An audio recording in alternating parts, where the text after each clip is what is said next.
네, 1장 말씀은 고레스가 귀환 명령 내린 거잖아요. 이제 돌아가라. 귀환 명령 내렸어요. 왜 내렸죠? 세금 정책 때문에. 예. 그냥 봐준 게 아니라 돌아가라. 그러니까 뭐하고 다르냐면 고레스는 어느 나라 왕이죠? 페르시아. 그전에는 어느 나라 때 잡혀왔어요? 바벨론. 그러니까 지금 뭐가 바뀐 거냐면 정권이 바뀌었어요. 제국이 바뀐 거예요. 그러니까 바벨론의 통치 방식은 뭐냐면 싹 다 잡아오는 거예요. 싹 다 잡아와서 그냥 포로로 사용하는 거죠. 노예로. 그래서 막 성 짓고 막 이랬어요. 그래서 나라가 강성해지긴 했는데 성을 지으려면 사실 뭐 돈이 좀 있어야 되거든요. 근데 제국주의를 하려면은 세금을 걷어야 돼요. 근데 이스라엘은 지금 나라가 없어진 판이니까 세금을 거둘 수가 없잖아요. 세금 걷는 게 아니라 오히려 이제 그 사람들한테 들어가는 돈이 너무 많아요. 전쟁하려면 돈이 많이 들거든요. 먹여줘야 되니까. 이건 보통 문제가 아니에요. 먹여주는 문제. 먹지 못하면 전쟁 못하니까. 어쨌든지 그래서 이제 세금 정책 때문에 돌려보내요. 그래서 다시 돌아가라. 그때 누가 살아있다고 그랬죠? 다니엘서의 핵심 구절 1장 21절. 다니엘이 고레스 왕 원년까지 있으니라. 다니엘은 봤어요. 다니엘은 몇 차포로? 1차포로. 4명 끌려갈 때, 그 왕족, 귀족 끌려갈 때, 4명 끌려갈 때 끌려갔던 사람이에요. 그러니까 다니엘이 9장에 보면은 다니엘이 막 그 성경 읽고 있잖아요. 예레미야서. 예레미야서 읽고 있다가 딱 깨달았어요. 아, 70년? 계산해 보니까 이제 얼마 안 남았네? 하고 기도하는 거죠. 70년 바라보며 기도했는데 그 언제까지 살아있다고요? 고레스 왕 원년까지. 고레스가 뭐 어떻게 했던 거 원년에 자기가 정권 딱 잡자마자 하는 말이 돌아가라. 예. 엄청난 일이에요. 돌아가라 했더니 돌아가나요? 돌아가요. 누가? 누구의 자손? 다윗의 자손이었던 누구? 스룹바벨이. 또 여호수아가, 아론의 후예였던 여호수아가 생생하게 살아있으면서 그들이 챙겨가요. 42,360명 챙겨가지고 돌아가는 얘기. 그러니까 1장은 돌아가라, 2장은 돌아가요. 3장에서 뭐 할까요? 제단 쌓고, 그 다음에 성전에 기초 돌라요. 그러니까 고레스가 돌아가서 뭐 하라고 그러죠? 성전 지어라. 성전 지어라. 성전은 엄청 짓거든요. 성전 지어라. 왜 지으라고 말하죠? 제사 드려라. 누구를 위해서 기도해라? 나와 왕자들을 위해서 기도해라. 예. 그걸 위해서 이제 아낌없이 이제 준 거예요. 돌아왔어요. 이제 재단을 쌓고 나서 그 다음에 성전을 짓기 위해서 주춧돌을 놓은 얘기가 3장. 4장에서 이제 성전을 지어야 될 거 아니에요. 지어요. 근데 뭐에 부딪혀요? 반대에 부딪히는 거예요. 지역에 있는 사람들. 그러니까 노는 공터가 아니었다고 그랬잖아요. 거기는 이미 이제 북이스라엘은 아수르에서 멸망당하고 아수르에서 이주해 온 사람들이 아수르의 그 사마리아에서 예루살렘까지 얼마 안 돼요. 거리가. 그러니까 이제 예루살렘에 와서도 정착해 살아가고 하는 사람들이 성전 우리도 짓는 거 도와줄게 했어요. 그랬더니 그건 부정한 일이니까 그건 안 된다 그러니까 고발하고 이 사람들이 다시 옛날에 그것을 떠올리며 추억을 떠올리면서 성전을 짓고 나면 힘을 얻어서 절대 왕에게 복종하지 않을 겁니다. 이런 이제 상소를 올리게 되잖아요. 그래서 성전 공사 중단 명령을 내려요. 그걸 16년. 예. 그러니까 16년 하지 못하다가 5장에 성전 재개를 해요. 성전 공사 재개를 하는데 그 왕의 명령이 있었냐? 없었어요. 그럼 누구 명령이 있죠? 하나님의 명령. 누구를 통해서요? 학개와 스가랴를 통해서. 그랬더니 뭐래요? 조사단이 파견돼요. 누가 지으라고 그랬어? 하나님이 지으라고 했습니다. 이 얘기요.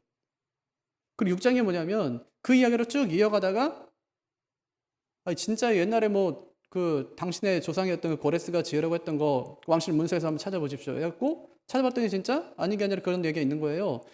그래가지고 어떻게 해요? 성전을 계속 짓게 하죠. 성전 공사가 이제 완공되는 이야기가 6장 말씀. 성전 공사가 완공됐으니까 봉헌식을 드리죠. 봉헌식을 한다는 말은 뭐예요? 열왕기상 8장에 보면은 솔로몬이 제1성전, 이거는 이제 스룹바벨은 제2성전, 두 번째 지은 성전이니까 제1성전을 짓고 나서 봉헌식을 해요. 어마어마하게 하는 거죠, 막 그죠? 수만 마리의 막 그 짐승들을 잡아가지고 하나님께 막 드리면서 봉헌식을 하거든요. 거기에 비하면 이 봉헌식 굉장히 초라해요. 어쨌든 이제 봉헌식을 한다는 것은 제사가 회복되는 거예요.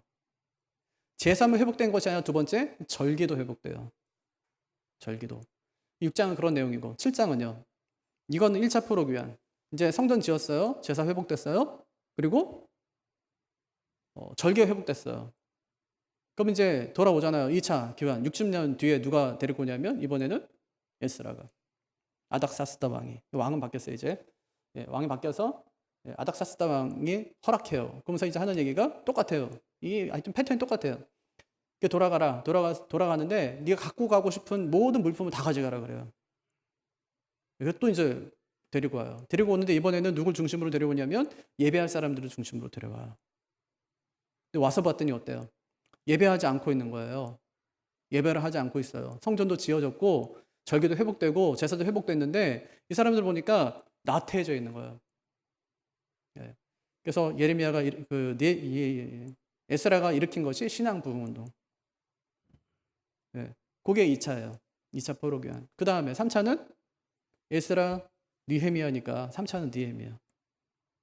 느헤미야가 와서 이제는 성전 중에서 약간 좀 이제 미진한 부분들은 다시 이제 보수하고 또 하나 진짜 중요한 사역은 성벽을 건축하는 일이에요. 성벽.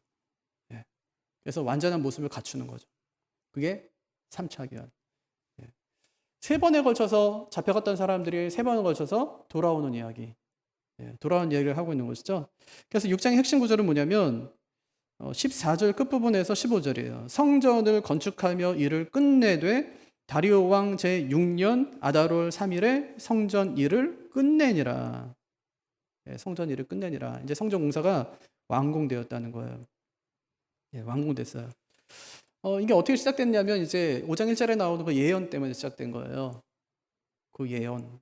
학개와 스가랴가 했던 그 예언. 그 예언이 뭐라고 그랬죠? 학개서 2장 9절 보면 이 성전의 나중 영광이 이전 영광보다 크리라. 그러니까 성전 지금 짓는다고 주추들로 왔는데 막 울고 있잖아요. 예전에 솔로몬의 성전을 보았던 그 어른들이 와서 울고 있어요. 너무 초라하니까.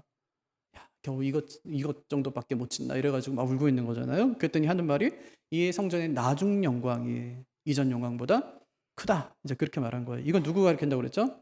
성전보다 크신 예수님을 가리키는 거예요. 스가랴 6장에도 보면 보라 싹이라 이름하는 사람이 자기 곳에서 돋아나서 여호와의 전을 건축하리라 이렇게 이제 예언했는데 여기서 싹은 누구를 가리키는 걸까요? 이사야가 말하는 한 싹이신 예수 그리스도. 그 싹이 나는 거예요. 그래서 그분이 여호와의 전을 건축할 것이다. 이제 그렇게 이야기한 것이죠. 예, 어쨌든지 하나님께서 이렇게 이 스룹바벨과 여호수아의 마음을 누굴 통해서 학개와 스가랴의 마음을 그 말씀을 통해서 일으키세요. 일으키셔서 성전을 다시 짓게 하시는 거죠. 그런데 이제 그때 이제 어려움이 있다고 그랬잖아요. 그때 이제 페르시아의 조사단이 파견되어서 딴지를 걸어요. 그랬더니 다리오 왕에게 조서를 쓰는 거예요. 조서의 내용이 뭐죠? 우리 괜히 짓는 거 아닙니다. 이거는 당신들의 그 왕이 우리에게 명령해서 짓는 겁니다. 예, 고레스 왕의 명령에 따른 것입니다. 이게 첫 번째. 두 번째, 진짜인지 아닌지 왕실 문서를 한번 확인해 보십시오. 세 번째, 가부원의 결정을 빨리 해 주십시오. 이런 이제 편지를 보낸다고 그랬어요. 그랬더니 오늘 말씀 뭐냐면 다리오가 그 말을 들은 대로 고레스 왕 원년에 내린 조서를 찾는 거예요. 요즘에도 사회 공무원 피격 사건 때문에 대통령 기록물에 대한 관심이 굉장히 많잖아요. 여당에서는 그때 그 기록물 공개해라. 야당에서는 웃기지 마라. 공개할 이유가 하나도 없다. 이제 그렇게 하면서 막 싸우죠. 대통령 지정 기록물이 되게 되면 그러면은 퇴임 후에 15년 동안은 열어볼 수가 없어요. 열어보려면 국회의원 3분의 2의 동의가 필요해요. 그걸 민주당에서 해주겠냐고 그거 안 해주지. 힘든 거예요 이게. 근데 지금 오늘 말씀해 보니까 다리오가 지금 그 기록물을 지금 찾는 겁니다. 1절에 보면 이에 다리오 왕이 조서를 내려 문서 창고 곧 바벨론의 보물을 쌓아둔 보물 정각에서 조사하게 하여라고 말했는데 2절 보니까 그 조서를 발견하는 거예요. 이렇게 돼 있어요. 6절부터 10절 보면 첫째, 유다 주변의 관리들은 성전 공사 지역에 접근하지 마라. 둘째, 성전 짓는 일을 막지 마라. 셋째, 성전 건축에 필요한 경비를 끊임없이 주어서 완공하게 해라. 넷째, 제사에 필요한 각종 짐승들도 날마다 주어라. 다섯 번째, 그래서 그들이 왕과 왕자들이 잘 살 수 있도록 기도하게 하라. 네, 이런 조서가 기록되어 있는 것을 발견하게 된 것이죠. 그리고 중요한 것이 11절과 12절이에요. 누구든지 명령을 변조하면 어떻게 하래요? 사람은 죽이고 그 집은 거름더미가 되게 해라. 들보를 빼래요. 들보를 빼서 밖에다가 이제 마당에다 세우고 그 위에 사람을 매달아서 죽이래요. 이 명령을 변조하면. 두 번째가 있어요. 만약 어떤 왕이나 어떤 민족이 나의 칙령을 고치거나, 이 고레스죠. 고레스의 칙령을 고치거나 성전을 파괴하면 하나님께서 그들을 없애버릴 것이다. 그렇게 이야기했어요. 그러면서 이것은 나 다리오가 조서를 내려놓으니 신속히 행할지어다. 예. 다리오가 어떻게 하죠? 신속히 행해요. 그 조서를 발견한 즉시 신속히 행하는 거죠. 이게 이제 하나님의 섭리라고 할 수 있죠. 그럼 어떻게 이렇게 할 수 있죠? 페르시아에 비하면은 유다는 굉장히 작은 나라예요. 또 식민지 국가는 사실 뭐 이게 뭐 사람도 아니거든요. 식민지 백성들은 사람이라면 그 인간적으로 그렇게 대하겠어요? 사람이 아니니까 뭐 생체 실험도 하고 하는 거지. 사람처럼 보면 그렇게 하겠습니까? 그렇게 안 하는 거죠. 그건 참 희한하게도 이렇게 아주 뭐 작고 초라한데 나라도 그렇고 신전도 그렇고 사실 자기들이 가지고 있던 신전은 어마어마하잖아요. 근데 지금 하나님의 성전을 짓는 것을 보니까 성전이 진짜 조그매요. 막. 예, 자기들이 막 사이즈 정해주잖아요. 예, 그럼 굉장히 작아요. 작은 성전을 짓는 거예요. 그렇게 초라한 성전을 짓는데 뭐 그리 큰 관심을 갖느냐 하는 것인데 이것이 바로 하나님의 섭리라는 말입니다. 하나님의 섭리가 어떻게 나타날까요? 첫 번째는 학개와 스가랴와 같은 선지자의 예언을 통해서 나타나요. 진짜로 5장 1절의 예언대로 진짜 그렇게 되고 있거든요. 성전이 다시 지어지는 거예요. 학개와 스가랴가 늘 했던 말이 뭐냐면 이 성전 안 지어지는 거 아니다. 하나님 반드시 지으신다. 이건 너희 힘으로 되는 거 아니고 능력으로 되는 거 아니다. 오직 하나님의 신으로 된다. 이렇게 이야기하면서 계속 자신감을 불어넣어주고 다시 지을 수 있다. 다시 지어라. 이렇게 이야기했는데 실제로 그 예언대로 지금 이루어지고 있어요. 이게 이제 하나님의 섭리다. 이런 그런 얘기죠. 선제 예언대로. 두 번째는 환경을 통해서 나타나요. 1장 1절 한번 보세요. 거기 보면 하나님이 예레미야 입을 통해서 하신 말씀을 이루기 위해서 누구를 쓰시냐면 바사왕 고레스의 마음을 감동시키세요. 바사왕 고레스의 마음을 감동시키세요. 그 뒤에 나오는 뭐 다리오나 아닥사스다나 이런 왕들도 마찬가지죠. 실제로 에스더 6장 1절에 보면 아하수에로 왕이 어느 날 잠이 안 와요. 그래서 신하에게 옆에서 역대일기를 읽게 해요. 그때 거기 뭐가 나오냐면 왕을 죽이려는 음모를 모르드게가 고발했다는 내용이 나오는 거예요. 그래서 왕이 물어요. 그에게 상을 내렸냐? 그때 안 내렸다는 거예요. 지금 밖에 누가 있냐 그래요. 밖에 마침 하만이 와 있어요. 모르드게를 죽이려고 막 온갖 괴계를 다 세웠던 그 하만이 그 밖에 와 있는 거예요. 하만이 있다고 하니까 들어오라 그래요. 왕의 측근이니까. 그래서 뭐 이런 일이 있었는데 내가 이 사람한테 내가 상을 좀 내리려고 하는데 어떤 상을 내리면 좋겠냐고 하만에게 물어요. 아주 큰 상을 내리려고 하니까. 그때 하만이 생각에 이 상은 뭐 나밖에 받을 사람이 없겠구나 생각하죠. 그래서 뭐라고 하냐면 왕의 옷을 입히고 왕이 타는 말을 태우고 앞에서 이 신하가 아주 높은 신하가 끌고 다니면서 왕에게 이렇게 잘한 사람에게는 왕이 이렇게 후대하신다 하고 성 안을 다 끌고 다니게 하라고 그래요. 그랬더니 그 아하수에로가 뭐라고 하냐면 그럼 모르드게에게 네가 그렇게 하라 이제 그런 명령을 내리거든요. 근데 이제 내일 이제 모르드게를 장대에다가 높이 달아 죽이려고 그래요. 그런데 하나님께서 오늘 그를 통해서 모르드게를 높이세요. 이게 뭐냐면 이게 하나님의 섭리죠. 하나님의 섭리죠. 그러니까 하나님의 섭리는 선지의 말씀을 통해서 나타나지만 또 하나는 환경을 통해서도 이렇게 하나님의 섭리가 나타나더라 하는 겁니다. 그러니까 어떻게 해야 돼요? 말씀 붙들고 기도하면서 상황을 잘 살피며 살아가야 되겠죠. 이처럼 하나님의 명령과 다리오의 조서를 통해서 성전 건축을 마감합니다. 이제 성전 건축 다 마쳤으니까 이제 뭐 해야 되죠? 이제는 성전 봉헌시켜야죠. 성전 봉헌식을 하는 거예요. 16절 보세요. 이스라엘 자손과 제사장들과 레위 사람들과 기타 사로잡혔던 자의 자손이 즐거이 하나님의 성전 봉헌식을 행하니. 어떻게 하죠? 17절 중간에 보세요. 이스라엘 지파의 수를 따라 순염소 12마리로 이스라엘 전체를 위하여 속죄제를 드리는 거예요. 속죄제를. 나라가 분열왕국 될 때 하나님께서 그들에게 내가 한 지파만 남겨놓겠다 그렇게 말씀하셨어요. 한 지파만. 그 지파가 유다 지파예요. 왜 유다 지파만 남겨놓는다고요? 메시아가 와야 되기 때문에. 근데 유다 지파에는 실제로 유다 땅에는 유다 지파만 있는 것이 아니라 베냐민 지파도 함께 있었어요. 베냐민 지파도. 예. 그러니까 원래 처음에 이제 그 여호수아에서 땅 분배를 받을 때 베냐민 지파가 유다 지파 옆에 이제 붙어 있었기 때문에 유다 지파만 남겨놓을 거야 이제 이야기했는데 참 이게 부스러기 은혜가 있다고. 예, 옆에 좋은 사람이 있으니까 덩달아서 복을 받는 그런 모습을 오늘 말씀 통해서 볼 수 있는 거예요. 그래서 우리도 참 누구 옆에 있느냐에 참 중요한 것 같아요. 믿음의 사람 옆에 있는 것이 얼마나 중요한가. 이게 사람은요 이렇게 누굴 만나냐에 따라 굉장히 다르잖아요. 부부도 결국은 닮아요. 똑같아요. 똑같으니까 싸우는 거예요. 똑같거든요. 부모 이렇게 보면은 아무리 다른 것 같고 뭐 나하고 완전 달라 그래 뭐 성격이 다르고 그래도 똑같아요. 남이 보면 똑같아요. 닮을 수밖에 없죠. 매일 보고 사는 사람이 그 사람밖에 없는데 늘 막 똑같은 거거든요. 예. 어쨌든지 이제 한 지파만 남겨놓겠다고 했는데 두 지파가 결과적으로 남았고 근데 보니까 오늘 말씀 보니까 여기에 17절 보니까 순염소 12마리로 이스라엘 전체를 위하여 속죄 제를 드리라 그렇게 말씀해요. 성전 봉헌식 할 때 실제로는 한 지파만을 위해서 하는 것이 아니라 또 두 지파만을 위해서 하는 것이 아니라 12지파를 위해서 하나님께 살아 이제 그렇게 말씀하시는 거예요. 사실 이스라엘 역사를 보면 10대 2로 갈리지만 마음을 하나님께 향하고 제사장과 레위 사람을 따라 예루살렘으로 돌아온 모든 사람들을 하나님께 다 받아주시는 거예요. 그러니까 뭐 신약에 와서 이방인만 구원하는 그게 아니에요. 실제로는 하나님이 치료급할 때도 이스라엘 백성들을 따라가고 싶은 사람, 하나님 섬기고 싶은 사람들은 다 따라서 나오게 하셨어요. 그러니까 옛날 성경에는 잡족이라고 말하거든요. 잡족들이 같이 나온 거예요.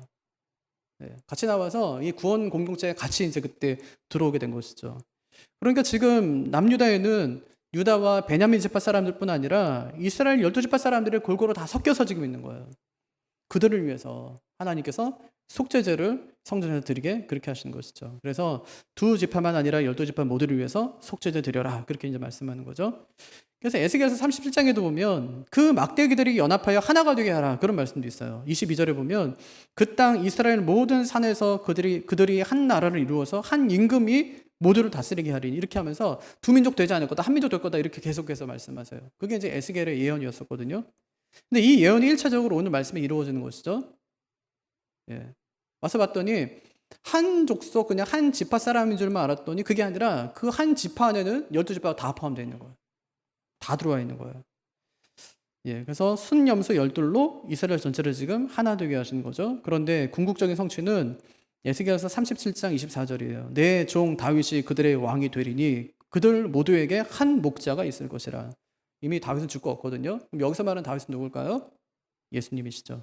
예수님. 예. 그분이 우리를 위해서 대신 죽어주셨잖아요. 속죄제로. 드려주심으로 말미암아 유대인과 이방인이 하나가 될 것. 그것은 예언한 것이죠. 그래서 이것을 가리켜 하나님께서는 내가 그들과 화평의 언약을 세워서 영원한 언약이 되게 하겠다. 그렇게 말씀하셨는데 바로 이것을 갖다가 에베소 2장에서 이렇게 말해요.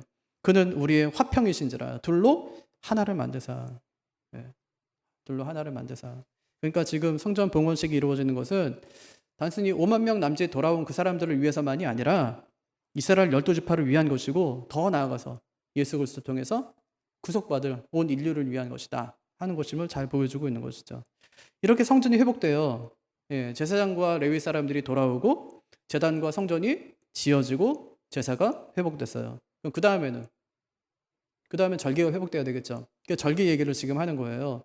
19절이에요. 사로잡혔던 자이의 자손이 첫째 달 14일에 유월절을 지키되 22절 즐거움으로 이랫 동안 무교절을 지켰으니 그러니까 유월절은 이스라엘이 애굽에서 해방된 날이잖아요. 구원받은 날. 싸워서 해방된 것이 아니라 어린 양의 피로 해방된 날.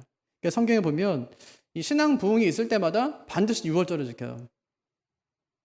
신앙 부흥이 있을 때마다 지켜요. 반대로 신앙이 쇠퇴할 때는 항상 유월절에 패해져요. 우리도 그렇죠. 믿음이 좋을 때 어때요? 믿음이 막 이렇게 할 때는 나를 구원해 주신 은혜에 너무 감사하지만 믿음이 막 이렇게 소멸되고 막 없고 이럴 때는 어때요? 네, 구원받은 사람으로서의 그 없잖아요. 아무것도 없잖아요. 뭐 구원받은 자체가 없잖아요. 그러니까 실제로 여호수아서 5장에 보면 이스라엘 백성들이 요단강을 건너서 가나안 땅에 도착해서 가장 먼저 한 것이 뭐냐면 유월절을 지킨 거예요. 역대하 30장에 보면 히스기야 왕 때 북이스라엘에게 편지를 보내요. 예루살렘 여호와의 전에 와서 하나님을 위하여 유월절을 지켜라. 그렇게 이제 이야기하죠. 왜 그랬죠? 너무 오랫동안 지키지 않았기 때문에. 네. 유월절을 지켜라. 그렇게 이야기하죠. 요시아 왕 때 큰 붕이 일어나요. 그때 요시아가 하나님 앞에서 유월절을 지켜서 유월절 어린 양을 잡아요.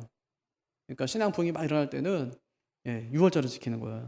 그럼 지금 포로 귀환 사람들이 하는 것이 뭐죠? 성전을 짓고 유월절을 지키는 거예요. 20절 보면 유월절 양을 잡았고 21절 보면 하나님을 찾는 자들이 다 먹어요. 이것이 주님이 그토록 원하셨던 거예요. 주님께서 말씀하시죠. 내가 고난받기 전에 너희와 함께 이 유월절 먹기를 원하고 원하였노라. 그렇게 이제 주님께서 말씀하세요. 왜 주님께서 십자가 지기 전에 그들과 유월절 먹기를 원하셨을까요? 자기가 누구인지를 드러내기 위해서. 누구예요? 유월절 어린 양. 그게 나예요. 마지막으로 너희와 먹기를 원하고 원했다는 거예요. 그때 딱 먹고 나서 유월절은 끝났어요. 그게 마지막 유월절. 그 유월절을 주님께서 성찬식으로 바꾸시는 거죠. 그래서 우리는 성찬을 대할 때마다 어린 양이신 그 주님을 기억하는 거예요. 실제로 주님께서 주세요. 이것은 내 몸이다. 이것은 내 피다. 이제 그렇게 하시면서 이 성찬을 제정하시는 모습을 볼 수가 있는 것이죠. 예, 그렇게 이제 유월절을 이제 지켰어요. 그 다음에 구원받았으니까 그 다음에 뭐 해야 돼요? 구원받은 사람은 즐거워해야죠. 그게 무교절이에요. 예. 그래서 유월절이 끝나는 날부터 시작해서 일주일 동안 무교절을 지켜요. 그래서 무교절의 의미는 즐거움이에요. 22절. 즐거움으로 이랫동안 무교절을 지켰으니 이는 여호와께서 그들을 즐겁게 하시고. 역대하 30장 21절 22절 보면 예루살렘에 모인 이스라엘 자손이 크게 즐거워하며 7일 동안 무교절을 지켰고 찬양하며 감사하였더라. 그렇게 얘기해요. 예. 왜 즐거워해요? 구원받았으니까. 그런 절기예요. 예. 6월절 동안에는 막 쓴나물 먹고 허리에다가 뭐 춤하고 그러면서 지팡이 짚고 막 그렇게 고난의 떡을 먹고 이렇게 하다가 그 다음에 그 다음 날이 되면 즐거워요. 구원받은 그 은혜에 감사하면서 즐거워하는 것이죠. 예. 오늘 말씀 이렇게 정리할게요. 성전이 지어지고 이제 봉헌식이 올려졌어요. 제사가 회복되고 절기가 회복되었습니다. 이 모든 것이 다 예수님에 대한 예표예요. 장차 장막을 입고 임마누엘로 오실 그 예수님에 대한 예표고 또 유월절 어린 양으로 고난당하실 것에 대한 예표입니다. 구약의 성도들은요 이것을 그림자로 보면서 앞으로 오실 예수님을 계속 바라보며 살았어요. 신약의 성도들은요 그동안 감춰졌던 그 비밀이 자신들 앞에 눈앞에서 이루어지는 것을 똑똑히 보면서 믿게 된 것이죠. 이렇게 성전이 세워지고 제사와 절기가 회복됩니다. 우리 몸의 성전 역시 제대로 기능하려면 이 예배와 성찬 이것이 제대로 시행돼야 된다는 거예요. 그래서 주님 오실 때까지 이것이 전해져야 돼요. 그래서 이런 과정을 통해서 하나님께서 어떻게 자기의 성전을 지어가시고 또 예배를 회복해가시고 자기 백성을 불러서 또 하나님을 섬기게 하시는지를 이 말씀을 통해서 보게 되는 것이죠. 그러니까 우리가 하는 것처럼 보이지만 사실 우리가 하는 게 아니라 하나님의 계획대로 간다. 세상은 하나님의 계획대로 하나님 방법대로 간다. 그럼 우리가 해야 되는 건 뭐냐면 그 계획에 맞춰 순종하며 사는 거다. 말씀하는 그 원리대로 살아가는 거다. 예레미야가 이야기하면 그 말 듣고 살아가는 거고 에스라가 이야기하면 또 에스라가 한 말 듣고 살아가고 그렇게 살아가는 거다. 성경이 하는 그 말씀대로 살아가면 그러면 된다 믿는 사람들은. 하나님께서 원하시는 것이 바로 그것이었어요. 그것만 잘하게 되면 그러면 두 가지 책임져 준다니까. 경제하고 국방은 책임져 줄 테니까. 그러면 아무 문제 없잖아요. 먹고 사는데 뭐 외세의 뭐 침범에 대해서 아무 문제 없잖아요. 지금 우리나라가 제일 어려움 당하는 게 뭐죠? 두 개 아니에요? 경제와 국방 아니에요? 대통령 어떤 사람 뽑아야 돼요? 이 두 가지 잘하는 사람 뽑으면 되잖아요. 네. 근데 이거 하나님이 하겠다는 거 아니에요? 말씀대로 잘 살아가면 내가 요거 두 가지 내가 지켜줄게 이렇게 말씀하신 거 아니에요? 근데 요거 두 가지 근데 그걸 안 하고 우린 요거 두 가지를 자꾸만 붙들고 살아가니까 어쩌면은 반대예요. 그게 아니라 반대의 삶. 우리 가정도 마찬가지예요. 우리 가정도 이거 두 가지 붙들고 막 이거 위해서 막 기도하고 막 그게 아니라 하나님 말씀과 뜻대로 살아가면 요 두 가지 가정도 마찬가지로 지켜주시는 거예요. 가정을 지켜주시는 원리가 뭐냐? 요거 잘하는 거예요. 하나님 말씀 잘 지키며 살아가는 거죠. 그 말씀의 원리가 작동하는 그런 가정이 되고 나라가 되기 위해서 늘 기도하며 애쓰는 우리가 되기 바랍니다.